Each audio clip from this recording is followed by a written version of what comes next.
wow. Yeah. So they were I'm like, wow. So I'm a young guy. But I will talk about my career, and I will talk about what I do and everything else. But I kind of want to delve into how I got there. Pretty much the progression. I just started acting. I did stuff a little lower in Cincinnati. So I'm from Cincinnati, Ohio. We didn't like the product in Cincinnati. So he was not our claim to fame. We still looking for ours, who ours was. But I started in Cincinnati, Ohio. I started there. I traveled a lot. I started in Cincinnati, then I went to Norfolk, Virginia.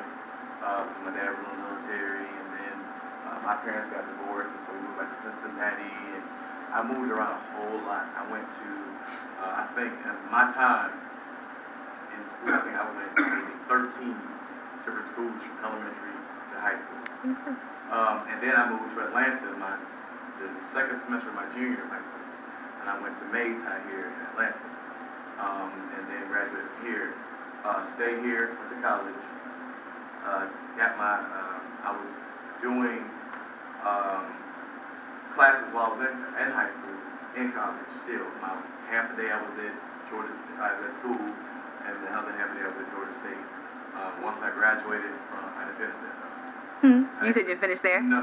That's where I finished. Once I graduated high school, I then went on to Morehouse College. I knew because of the socks and the bow tie. I then went on to Morehouse, and I finished there. And then I went, for some reason, to the military. Don't ask me why. Because it's awesome. But I will say that I did enjoy my time. Now, my job in the military was one of those weird jobs. Let's just say I was the person that got sent in the front line first, check to see if there were landmines and bombs. Wow. Which means that if I got blown up, there's a bomb there somewhere. That means don't go in. So I had to learn how to what we call sniff bombs. I had to be able to go in. I had to be trained. And there's only 2 of us in the whole battalion. So if one of us, and we're never the rest of them. And we're never in let's say I was in Afghanistan at the time. He was not in Afghanistan at the same time as I was. So I was by myself. And if something happened to me, then they had to fly him over. So there's only 2 of us in that whole area. Now, of course, I was honorably discharged because I did get hurt. So I did come back, came back and got my master's.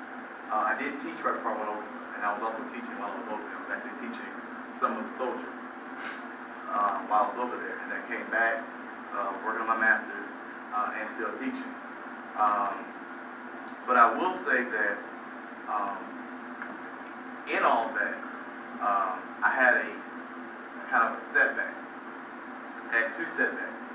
While I was a sophomore at Morehouse, I got diagnosed at the age of 22 with colon cancer. Oh, wow. And it was a tumor in my colon, the size of a grapefruit. And so I had to literally take my classes from the hospital. So I was going to school in the hospital bed a whole semester, and still was able to complete my degree in the time frame and get done in 4 years. Once I came back, when I was discharged, I came back. As I worked on my master's, I got sick again. Colon cancer came back, but this time it was worse. So I finished. I wanted to finishing my master's.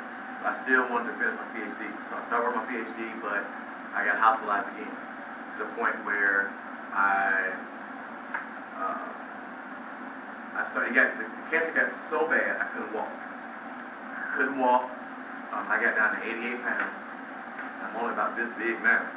So you can imagine being that small, no hair, you can barely walk, you have to bathe, you can't bathe yourself. I mean, you can't do anything for yourself.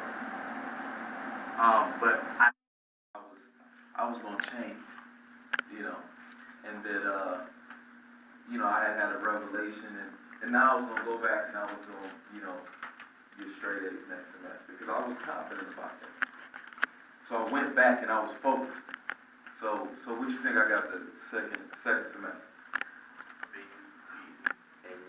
A's and B's. No, actually I got 3 F's and a D. Yeah, I got kicked out of school. They kicked me out of college.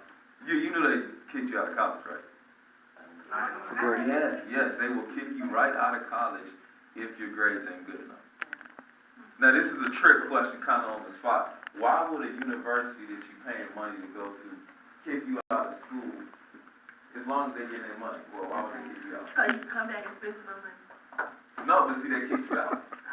And I had to sit out for a year. So why do you think they would kick you out? Maybe it makes it look better. Exactly. So even though they're getting their money, what they're looking at, I'm not sure if you plan on going to college or not, but when you start looking up colleges and universities, they have like minimum GPA or average GPA, different things like that. And I was bringing theirs down.